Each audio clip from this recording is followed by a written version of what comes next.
when someone comes to you for a pay rise, you should always be expecting that conversation to happen. Finding really brilliant people is all about understanding their personal power with no positional power. In our industry, for someone to have 10 plus years experience and have that degree, the odds are they're a white male. Because you can teach people anything. You can't teach them how to not be a dick. I've never failed. Explain. To whom it may concern. Welcome to the podcast, internet friends. This is your guide to navigating career milestones and moments of failure as you climb your way to the top, however you define that. What's up, guys? It's your host, Maddie. If you are joining me for the first time today, thank you so much for tuning in. And if you're returning to listen to yet another episode of To Whom It May Concern, thank you so much for supporting me on this journey. But before I do dive into today's conversation, if you are enjoying what you're hearing, please do consider liking, rating, and subscribing to the podcast. And together we can learn how to better navigate our careers.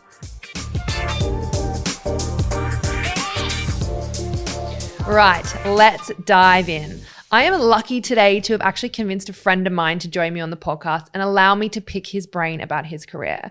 But what I will say is that today's conversation might be like slightly outside of my comfort zone when it comes to his background. My guest works in the construction industry. And although both my dad and my partner both work in construction, I honestly still fail to understand the intricacies between different titles, different technical backgrounds, and honestly, what they even do half the time. So for anybody listening or watching, please forgive me if I butcher anything about it during this conversation. So he comes from a structural engineering background and has spent the last 15 years of his career in business operations. Currently though, and bear with me on this, he is the Group Operational Excellence Director at ISG, which I'll probably get him to explain himself in a minute. Prior to this though, he worked at the global construction firm Multiplex, and before moving to the UK for that role, he worked in quality management at Buildcorp in Australia. So look, it's needless to say he has built a fairly strong career working in construction companies globally, managing big teams and even bigger budgets. But beyond this, he's been an advisor on industry bodies and a panel judge for industry awards. So I think it's safe to say he is your classic overachiever. Although today, I've brought him on not necessarily to go into the ins and outs of the construction industry, but instead I wanted to give you guys the opportunity to hear from him about his approach to his career, how to influence people around you, and insight into, how to identify opportunities for growth. He is an incredibly ambitious and driven person, so I know that we can both learn a lot from him. Charlie Versi, welcome to Whom It May Concern. Thank you for that intro. That was lovely. You're welcome. How are you today? Yeah, well. Yeah. Are you? Excited This to is be your here. First podcast ever? Yeah. Maybe my last, who knows? I hope not. I hope today is just as easy as a normal conversation between us. Cool. But let's get into it. So before we go into kind of talking about your career, I like to kick off talking about failure because I really believe that a person's view on failure kind of says a lot about them and also how they think about the journey of their career. So Charlie, what does failure mean to you? I'm going to flip it back on you a little bit maybe and try and understand what people have said in this space. So what are the sort of typical answers that you've gotten? Yeah, I mean, the typical kind of generic answer, not necessarily in this space, but more broadly is like failure is an opportunity for like growth and redirection. I think personally, that's also how I see failure because failure in the sense of a career doesn't necessarily mean you failed. Maybe it's more of like a rejection or a moment of like something's happened that's kind of like shifted and changed, or maybe the outcome hasn't been what you wanted it to be. Yeah, okay. Yeah, it makes sense. So I've never failed. Explain. I make mistakes every single day, but I've never failed because I think failure to me is a definitive thing. It would mean that there's a stop point and I've given up basically. So throughout my career and in my life, I've grown a very heavy sort of level of resilience. And so failure to me would be like hitting a brick wall and that's it. So, even if your role is made redundant, that's not a failure. That's just you having to pivot in your career. Well, I learned that the hard way. Yeah, a lot of people do. So my career, and I think people's careers, they should see it like a journey. You're trying to get to somewhere. And there's millions of different paths to get there. And sometimes you got to change paths. Sometimes you got to go around things. Sometimes you got to go over things. But there are no failures really. You know, I make heaps of mistakes every single day. We'll probably come back to that in a little bit, but yeah, I've never failed. You know, failing would be giving up, I think. I actually love that because it's a nice way to think about it, because failure is like such a scary word as well, right? Yeah. Right. So let's start the scene a little bit and give everyone a little bit of an understanding about you and like where it all began for you career-wise, because, you know, I know that you're an incredibly ambitious and driven person, but I kind of want to know where that come from. So how do you think that your career, or let's say your attitude to your career, has been defined by the experiences that you've had along the way? Yeah, so I played a lot of sport when I was younger, and I was really trying to pursue a sporting career. I had a lot of injuries and setbacks and had to give up that dream at a certain point, but I've carried that sort of competitiveness into my professional career. So my ambition and my ambitiousness has come from my family. It comes from my wife. It comes from Shout out Coco. Yeah, shout out to my wife. It comes from, my sporting career. It comes from disappointments that I've had to just drive through and go around. So, I think like people who've generally got a bit of a sporting background will appreciate that, you know, you don't get picked for the team, or you have an injury, or, you know, you have a bad season. And like successful sports people generally understand how to respond to those situations.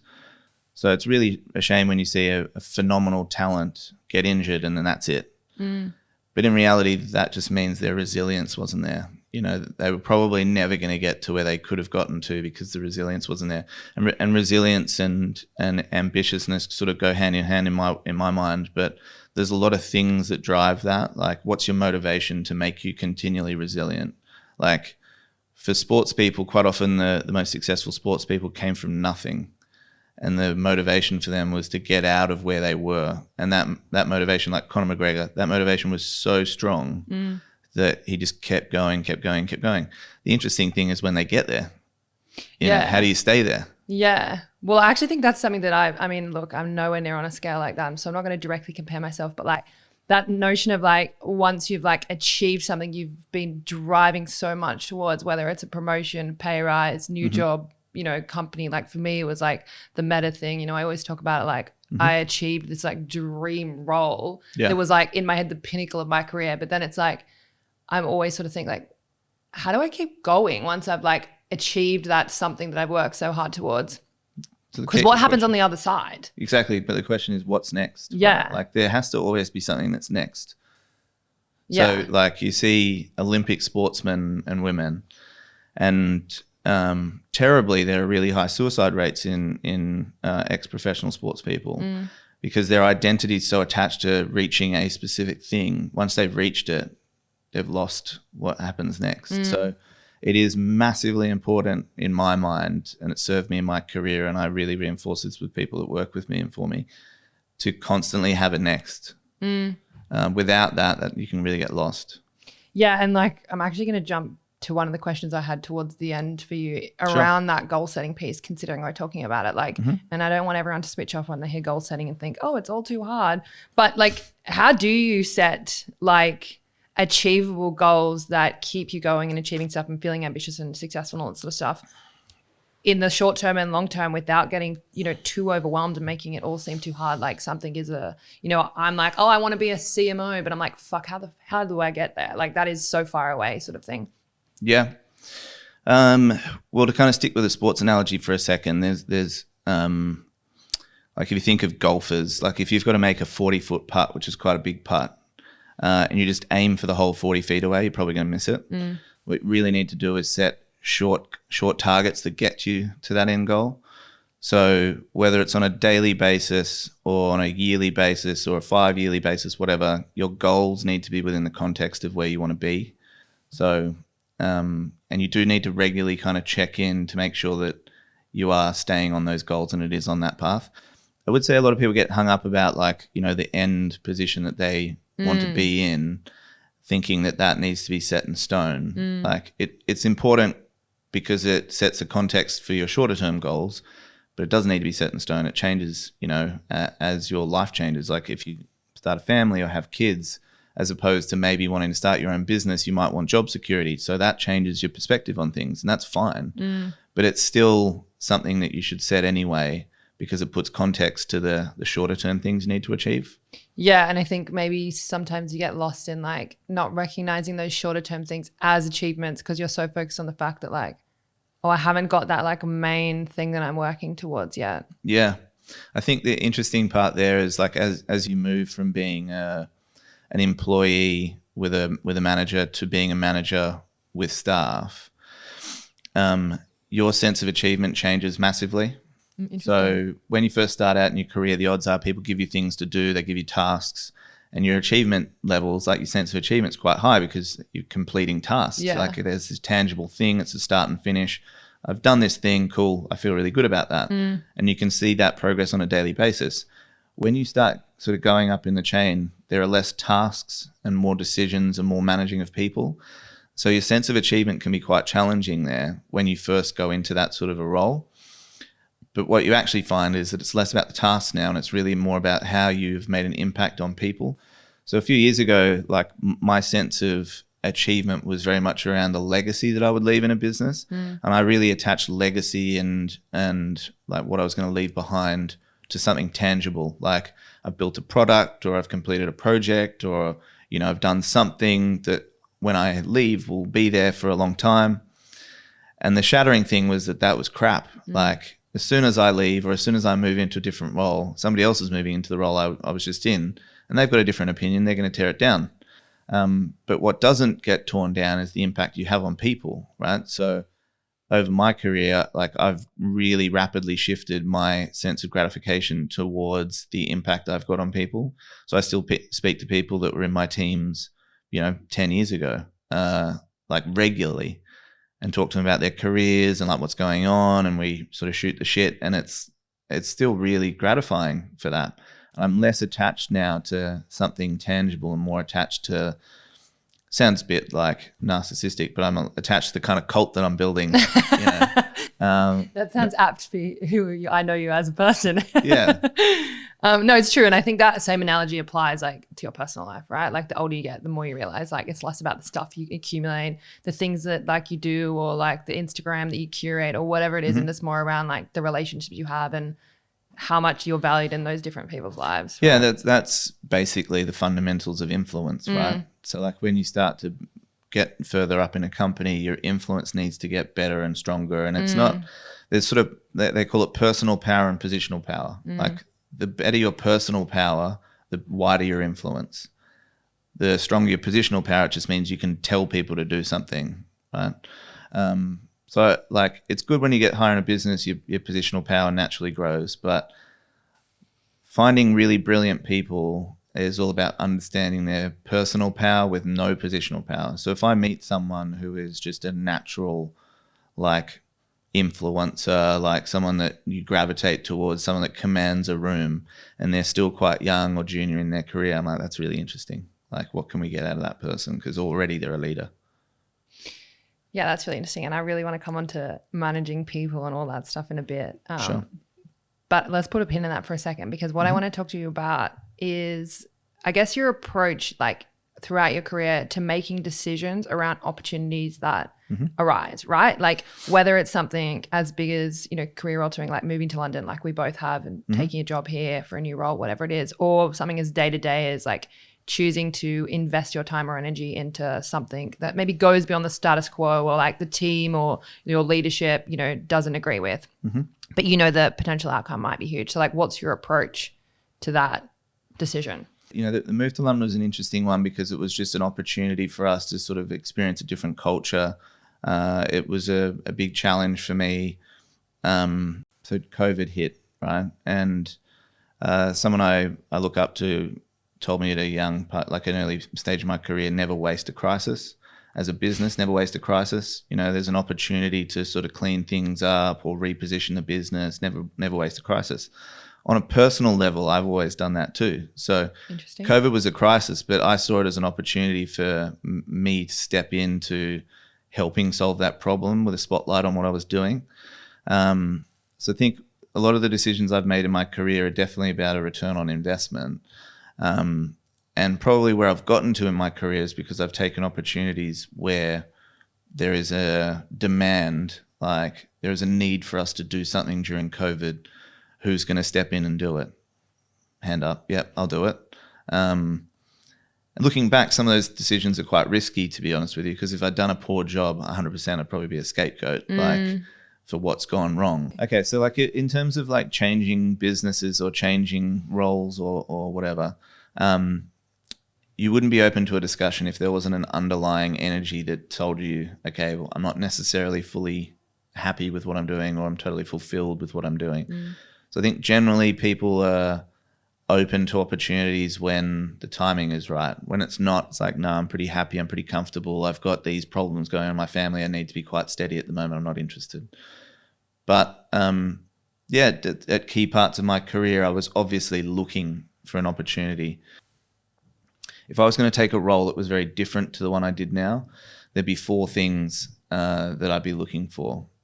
I call it clarity, capability, execution, and culture. Okay, explain. So if I'm going to move into a role that's different to the one I'm in now, is that role, like, is it really clear what's expected of me in that role? If it's not, and it's kind of wishy-washy, we're going to have problems with whether I can achieve it or not anyway. And I'll come back to this in a bit because it's actually really important for people when it comes to career development anyway. So is it really clear what's expected of me? And then capability, am I capable of achieving that? So, like if the KPIs are clear, do I even think I'm capable of delivering those KPIs?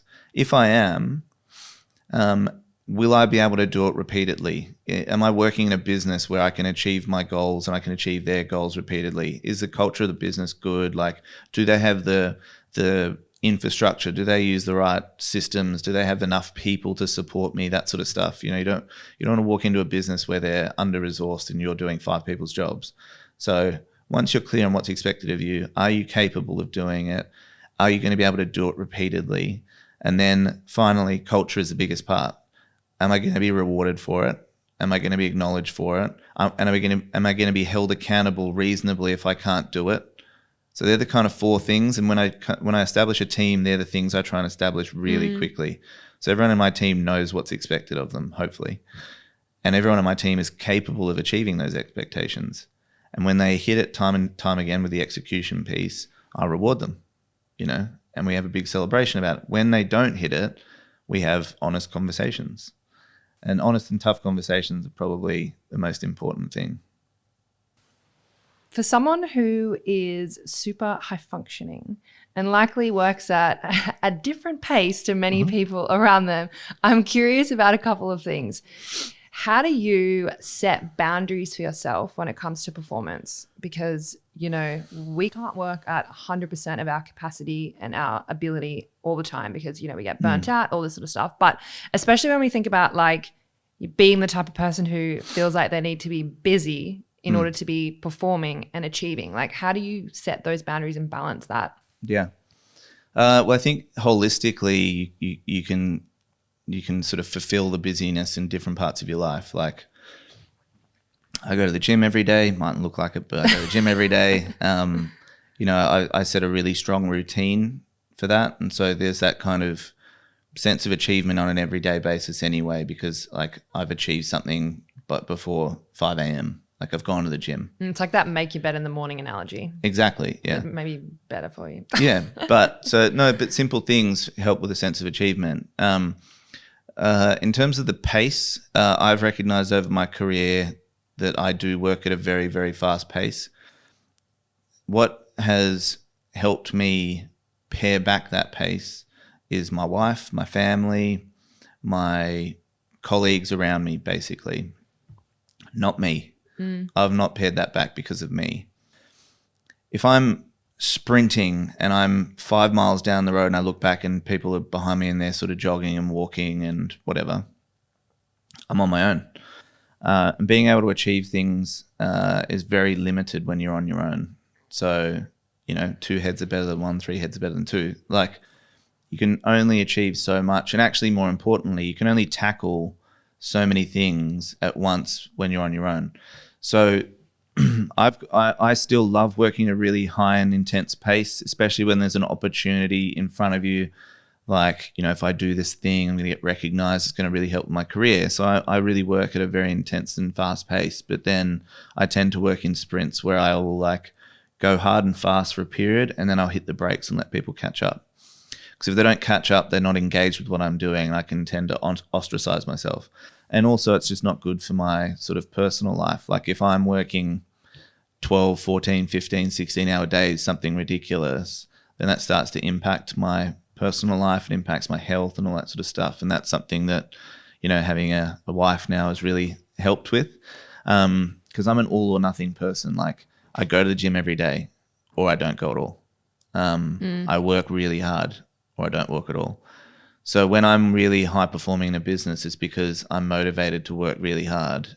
If I get demotivated, I'm pretty useless. What keeps you motivated then? Especially if you're like, let's say you've been in a role for like quite a while, you're super comfortable, like you maybe not feeling challenged, but you don't necessarily want to leave. Like how do you stay motivated to like keep performing well? Yeah, so the challenges now are not necessarily on my shoulders. It's the people below me and around me. So I get motivated at certain times. Like when I hit the brakes, I spend all of my time concentrating on the people around me and making sure that they're growing and I'm helping facilitate their growth and their success and their achievements and that sort of stuff. And I get huge motivation out of that.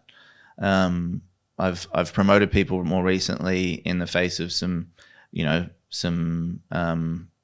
skepticism, and the motivation is, I've put this person in this role. I'm going to prove that was a really good decision. I'm going to really support them. They're going to smash it. That sort of stuff motivates me. Hopefully the challenge, like if you go into a role, go into a business, you're going there because you see a big enough challenge. And over time that might diminish, and hopefully that timing fits in with the next opportunity. The next challenge might be within the business or might be outside the business. But yeah, the motivation from a professional level is that like I like to see the progress of people around me. But I'm also a bit crazy because people say to me things like, oh yeah, we've tried to do that thing before and it failed. We've tried it several times, it failed. And I'm like, fuck yeah, you failed. I'm going to do it myself. Competitive much. That's a sports Yeah. background. I'm like, oh, well, you didn't get it right, but that doesn't mean I'm not going to. So I like that sort of stuff as well on a daily basis. I guess like with the manager thing, right? Like they say that like 50% of the reason that you might leave a job is because of your like shitty manager. And I think most of the time that I've left any job, it's probably been because of the management. Either they've been like disinterested in like helping with me with my career, or like they try to hold you back because they have this like fear about the space that you could hold and how ambitious you are, right? For me, I've actually started managing a new hire. This is like a new experience for me, which is like super exciting. And they're quite early in their career, and I can see that they're like incredibly ambitious and driven, right? And for me, my instant reaction is like, I want to like work with them and train them up so they are going to be good enough to do my job, right? Yeah. Like that is the attitude that I take towards it. But a lot of people who step into these management roles are, dare I say, like underqualified or have no like idea of the skills that they need in order to manage people. So because you are an expert in this field, in my opinion anyway, I wanted to like dig into some of the strategies you have, and kind of like maybe starting with the hiring factor, like, because I've just gone through that process myself. Like, how do you identify a strong hire when you're interviewing? I hire for behaviors. It's an interesting topic because, with gender equity and equal opportunities, it's quite a relevant thing at the moment.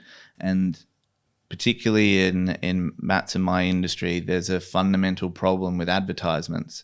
So at the bottom of the advertisement for a role, it'll say, must have 10 plus years experience, must have this degree.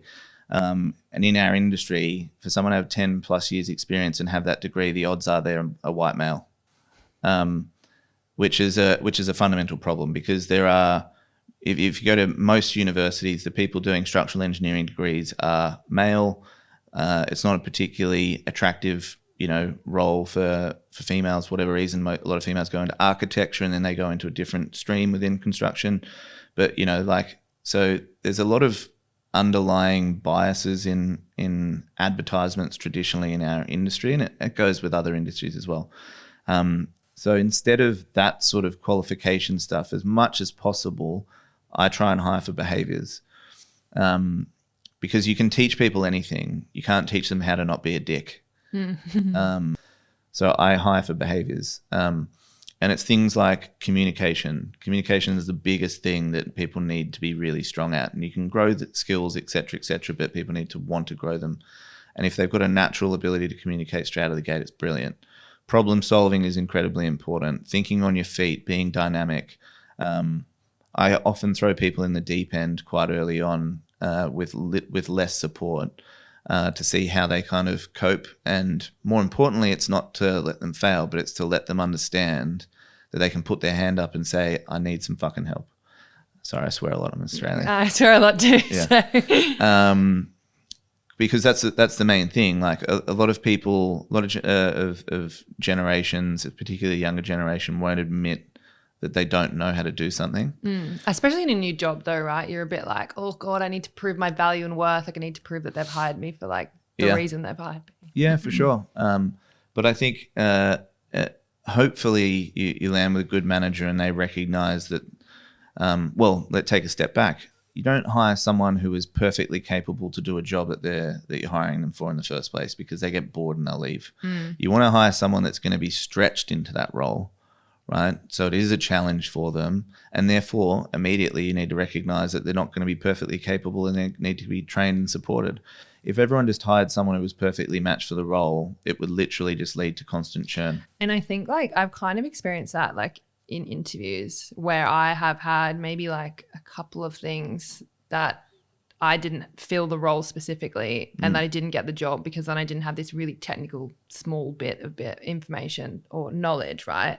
And it's frustrating because I'm like, are you just a lazy manager that you want to hire someone that just like perfectly fits this and you don't need to train people or like any of that? Like, because I'm very much of the same opinion. I'm like, I want to like take a job that's challenging. Like I don't want to just take another job that's exactly the same thing, carbon copy to what I'm doing. Yeah, 100%. But so go back to the thing that you were saying before, like you've just taken on a new hire and you want to train them to be able to do everything you do. Why?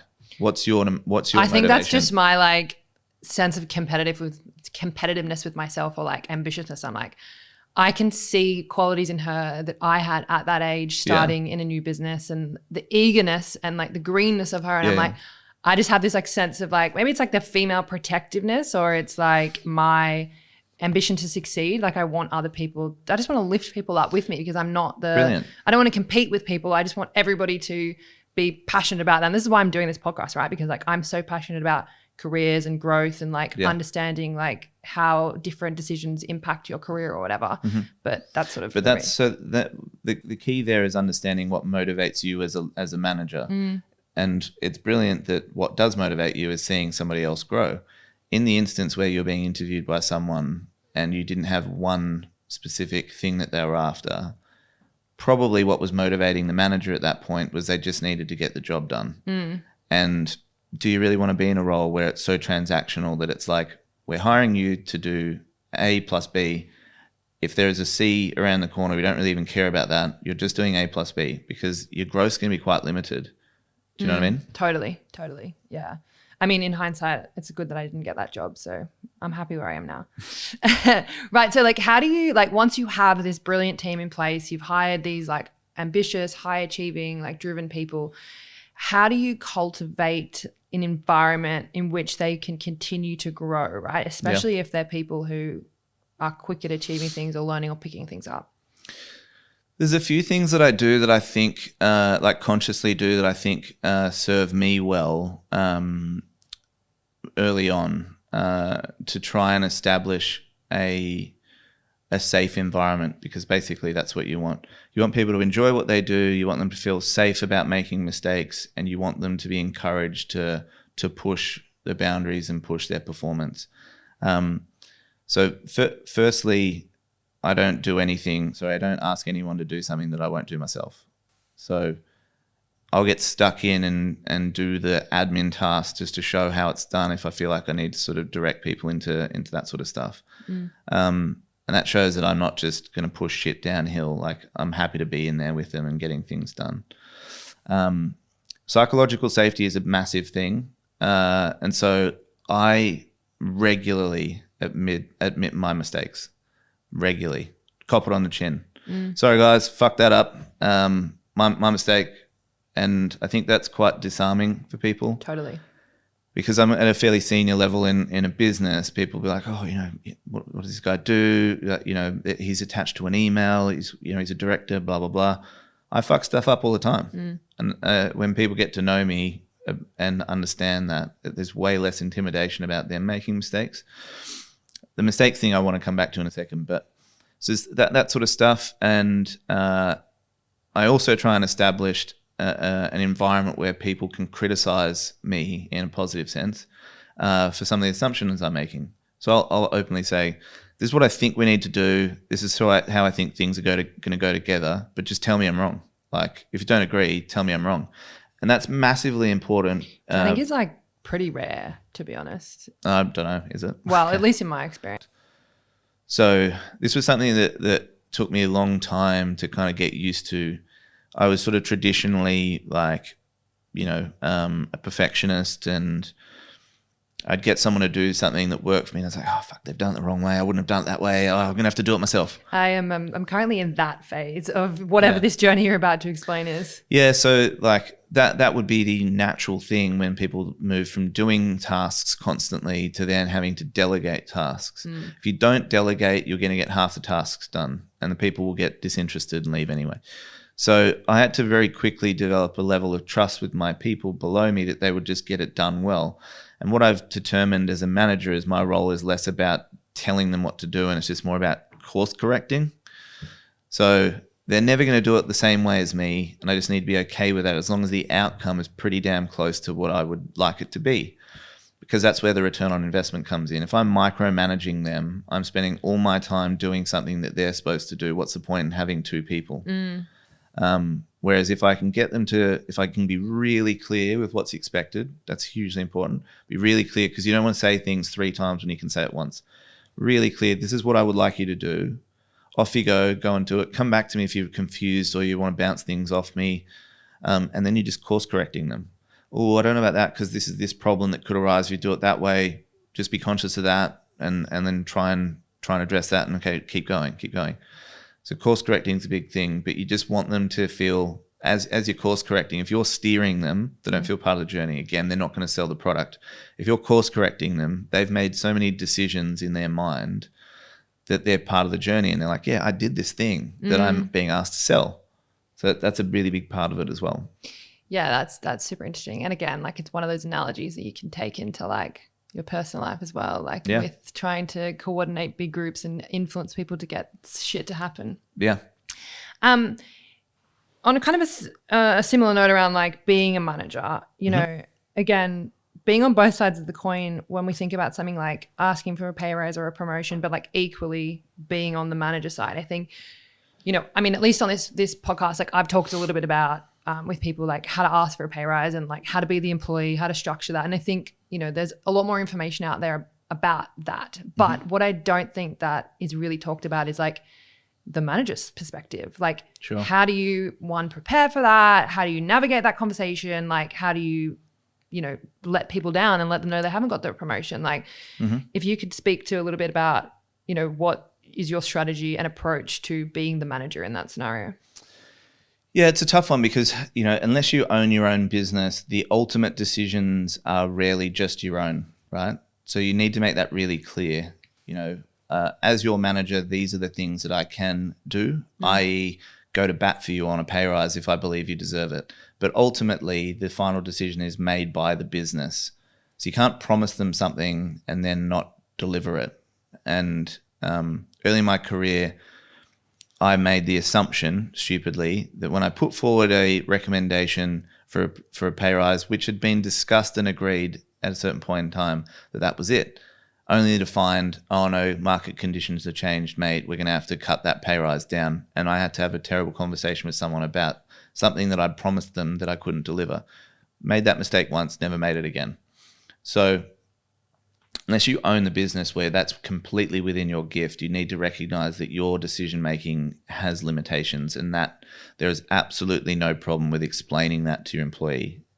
And you really should, because it means that there is no such thing as disappointment anymore. Like, because you're not setting them up for something that's never going to happen. You're establishing boundaries with what you can achieve with them. So for me, if someone we'll come back to this conversation about like pay rise in a second, because there's an important point I wanted to make. But when someone comes to you for a pay rise, you should always be expecting that conversation to happen as a manager. I know every single one of my staff want more money. That's Standard. a natural thing, right? Yeah. So I'd be stupid to just sit here and go, John's going to come over and have a chat to me about something. I wonder what that is. It's fucking money. Like, so expect the conversation, because it's a natural thing to happen, particularly around pay cycles.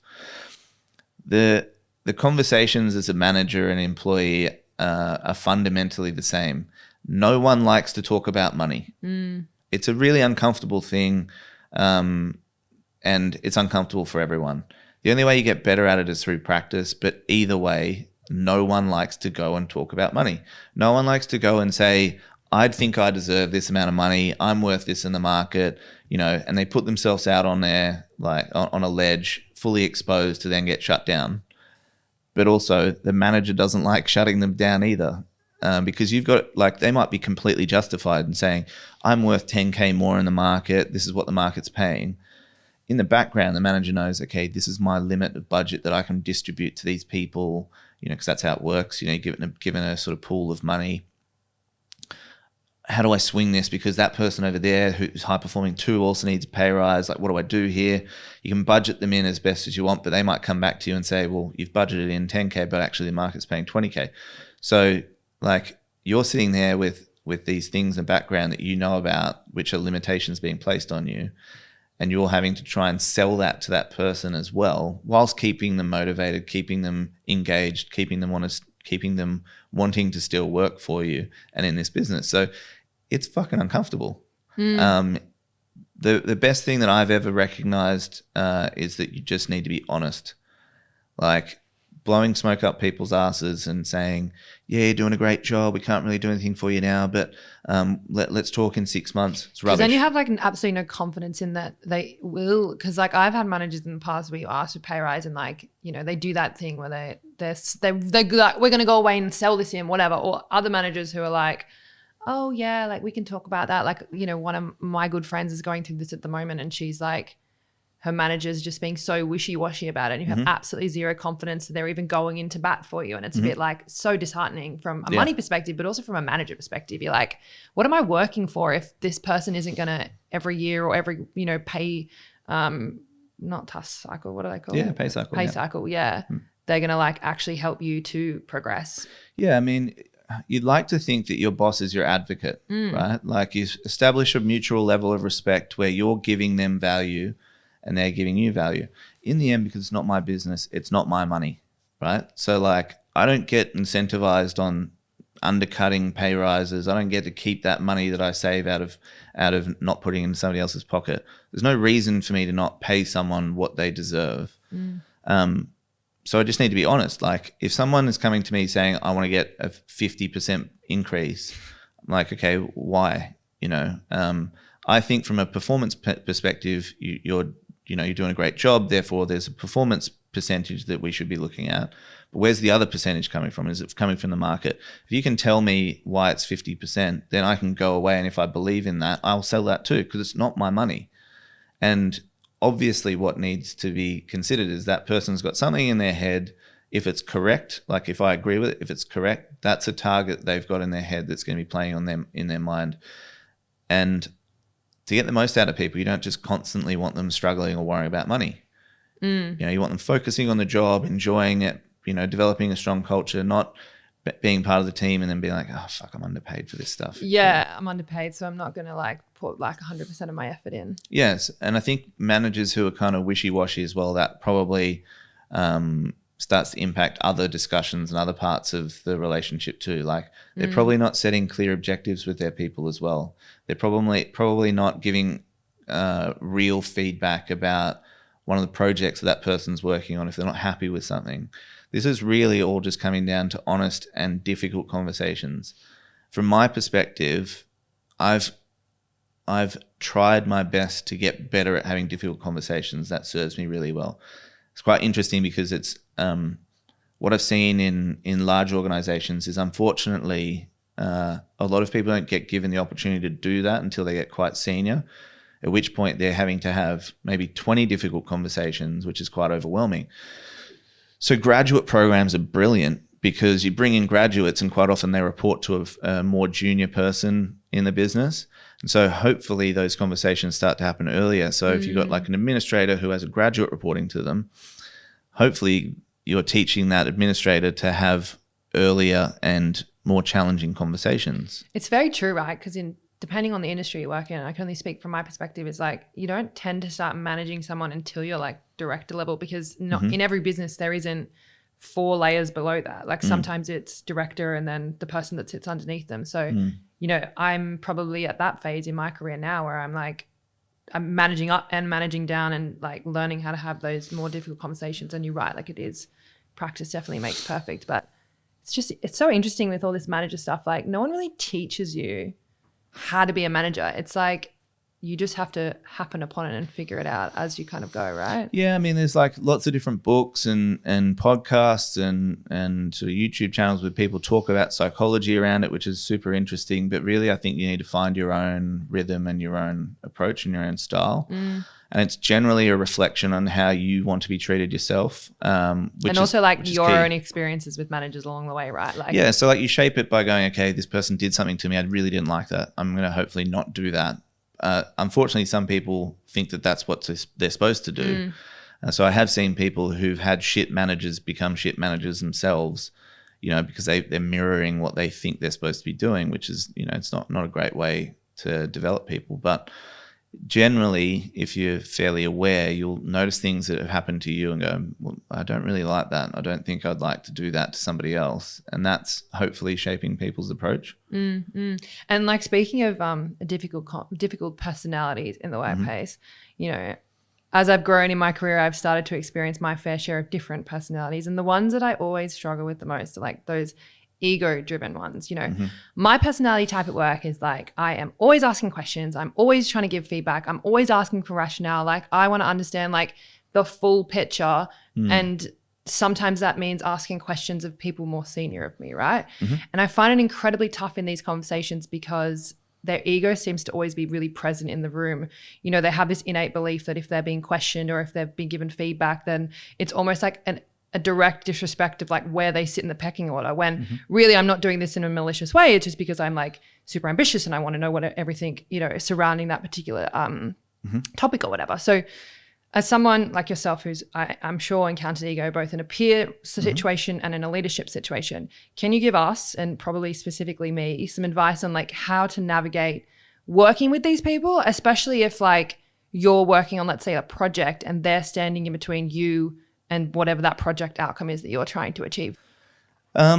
So sounds a bit sneaky, but one of the things that I do to try and get engagement sort of up the chain or with people who can influence something that I'm doing quite heavily is leave breadcrumbs for them. So I'll explain what I mean by that. I tend to have quite a confident sort of perspective on what the solution is going to be after a period of time on any sort of problem or project I'm tackling. I'm a bit of a problem solver. I can pretty readily work out, okay, this is the problem, this is how we're going to solve it.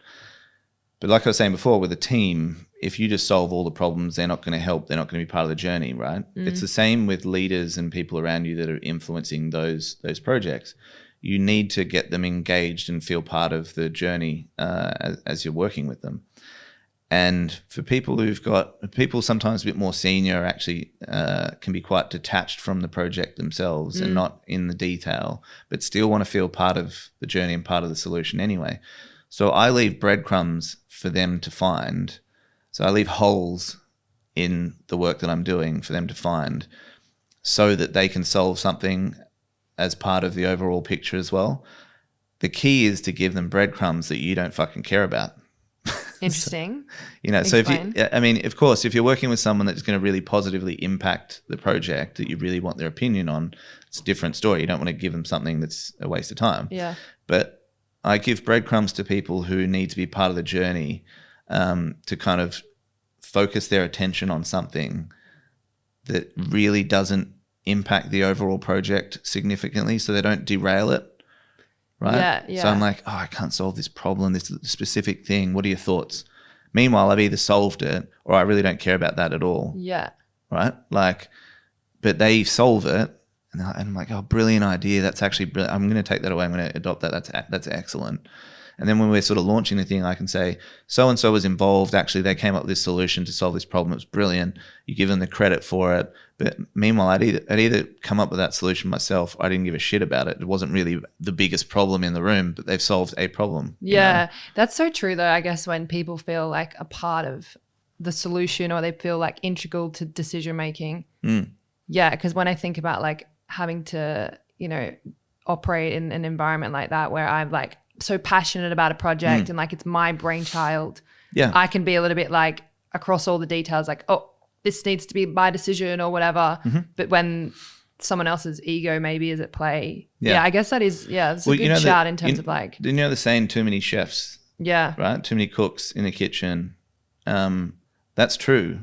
And in a large organization or in any organization, the opportunity for there to be too many cooks is just a constant presence. The key is finding the cooks and giving them something to cook that is not the main meal. Interesting. Right? Because if you want to succeed in the project, you've been given the project for a specific reason because someone believes that you can solve the problem, you can deliver it.